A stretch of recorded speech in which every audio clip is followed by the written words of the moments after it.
வணக்கம் அன்பிற்கினியவர்களே. அதிகாரம் 2 வான் சிறப்பு. குறள் எண் 17.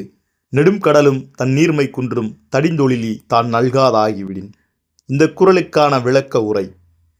அகண்டு விரிந்து ஆழமாய் நீர் நிரம்பியுள்ள கடல் கூட தன் வளத்தை இழந்து நீர்வளம் குன்றி வற்றி போகும் என்று கூறுகிறேன்.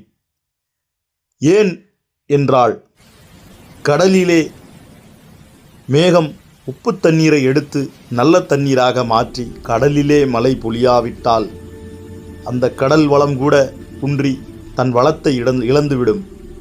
ஏனைய வளமான பவளப்பாறைகள், ஏனைய உயிரினங்கள் அனைத்தும் தன் வளத்தை இழந்துவிடும் என்று இந்த குறள் வழியாக நான் பரிந்துரைக்கின்றேன். இன்றைய காலகட்டத்தில் மனிதன் மண்ணை ஆராய்கின்றான், விண்ணை ஆராய்கின்றான், நீருக்கு அடியில் சென்று பல நீர்மூழ்கி கப்பலை விட்டு கடலையும் ஆராய்கின்றான். ஆனால் 2000 ஆண்டுகளுக்கு முன்பாகவே நாம் உரைத்தோம் வானத்தின் சிறப்பையும், வானம் வழங்கிய நீரின் சிறப்பையும், வானம் வழங்கி வளமாய் உள்ள கடலின் சிறப்பையும் நாம் கூறியுள்ளோம். ஆகவே கடலை போற்ற வேண்டும், வானத்தை போற்ற வேண்டும், ஏனைய இயற்கை வளங்களை பாதுகாக்க வேண்டும் என்பதை இந்த குறள் வழியாக நான் பரிந்துரைக்கின்றேன். நன்றி. தமிழ் எங்கள் உயிருக்கு நேர்.